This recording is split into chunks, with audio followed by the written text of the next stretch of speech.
আপনি কি রাজছত্র বা ক্ষমতার উচ্চাসনে বসতে চান? তবে মনে রাখবেন, সেই ছায়ায় নিচে বসার আগে আপনাকে তপ্ত রোদে পুড়ে খাক হওয়ার সাহস থাকতে হবে। কারণ যারা লড়াইয়ের ময়দানে ঘাম ঝরাতে ভয় পায়, তারা বড় জয়ের ভার বইতে কিন্তু পারে না। নমস্কার, সালাম, আমি মোস্তাফিজুর রহমান, একজন পলিটিক্যাল স্ট্র্যাটেজিস্ট। আজ আমি একটা খুব জরুরি কথা বলবো, এবং এই ভিডিওগুলো, এই সিরিজ একমাত্র শুধু যারা রাজনীতি করতে চায় শুধুমাত্র তাদেরই জন্য। রাজনীতিতে আমরা সবাই বড় পদ বা ক্ষমতা চাই, কিন্তু একটা কথা মনে রাখবেন, যারা রোদে পুড়তে ভয় পায় তারা রাজছত্র ধরার যোগ্যতা রাখে না। এর মানে খুব সহজ। আপনি যদি মানুষের জন্য কষ্ট করতে না পারেন, মানুষের বিপদে রোদে দাঁড়িয়ে বা ঘাম ঝরাতে না পারেন, তবে বড় কোনো পদ পাওয়ার আশা করা ভুল। কিন্তু ক্ষমতার ছায়া কেবল তারাই পায় যারা লড়াইয়ের তপ্ত রোদ সহ্য করতে জানে। এটা কিন্তু সত্যি, এটা প্র্যাকটিক্যাল।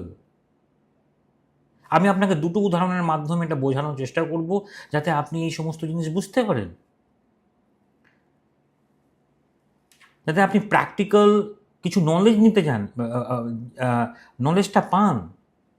আমাদের দেশের লৌহ মানব সবাই জানেন, সর্দার বল্লভভাই প্যাটেল। তিনি তিনি কি সরাসরি দিল্লির বড় চেয়ারে বসেছিলেন? না, তিনি গুজরাটের গ্রামে গ্রামে সাধারণ মানুষের সাথে ধুলো বাড়িতে আর কড়া রোদে কিন্তু ঘুরেছেন। মানুষের অধিকারের জন্য লড়াই করতে গিয়ে তিনি নিজের ঘাম ঝরিয়েছেন। সেই তপ্ত রোদে লড়াই করতে তিনি সাধারণ মানুষের থেকে সর্দার উপাধি কিন্তু তিনি পেয়েছিলেন। সুতরাং সাধারণ মানুষের মানুষ হওয়া যেমন ব্যাপার নেই। আপনি মানুষের কাজ করলে মানুষ আপনাকে বিভিন্ন স্তরে নিয়ে যাবে। তাই সর্দার বল্লভভাই প্যাটেলকে সর্দার উপাধি মানুষরাই দিয়েছিলেন।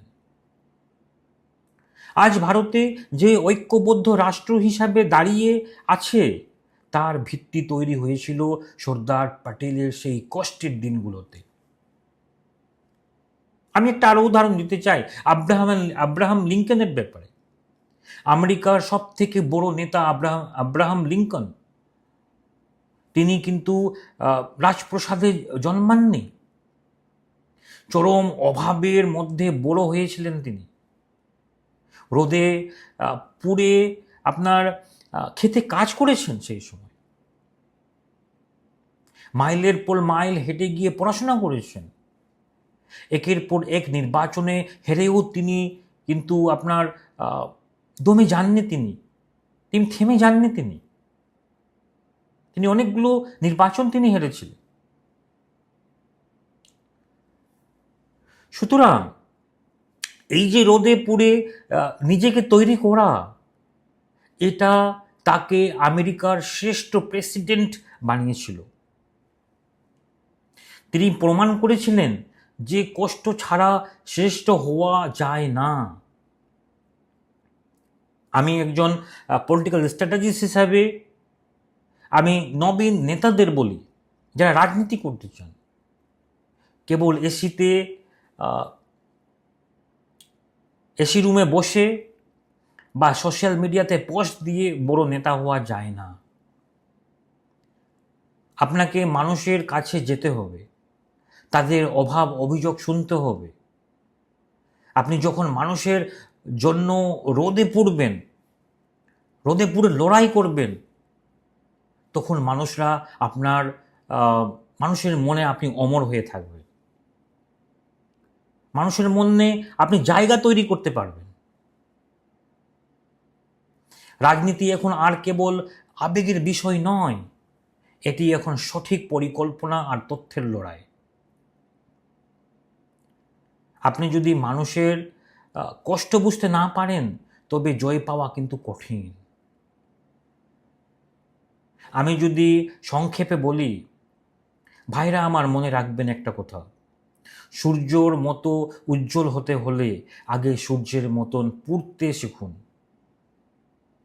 আপনি যদি আপনার রাজনৈতিক লড়াইকে আরও শক্তিশালী করতে চান এবং সঠিক কৌশল বা উইনিং ব্লুপ্রিন্ট মানুষের মনে জায়গা করে নিতে চান, তবে আমাদের সাথে আপনারা যোগাযোগ করতে পারেন।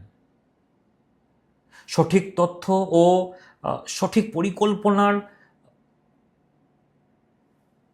পরিকল্পনার মাধ্যমে আপনি যদি রাজনীতি যে রাস্তা আপনি যদি এগোতে চান, আপনি যে নিচে ফোন নাম্বার দেখতে পাচ্ছেন, আমাদের সঙ্গে ডাইরেক্ট 1-to-1 আপনি কমিউনিকেশন করতে পারেন। আপনার রাজনৈতিক কিভাবে স্টেপ বাই স্টেপ আপনি এগোবেন, যাবতীয় ব্লুপ্রিন্ট আমরা আপনাদেরকে দেব। ফোন নাম্বার ফোন করে আপনারা অ্যাপয়েন্টমেন্ট ফিক্স করতে পারেন। সবাই ভালো থাকবেন, লড়াই জারি রাখুন। সবাই রাজনীতি করতে গেলে চরম লড়াই এবং জনসাধারণদের মধ্যে থাকুন। ওকে, আজকে এতটুকুই। নমস্কার।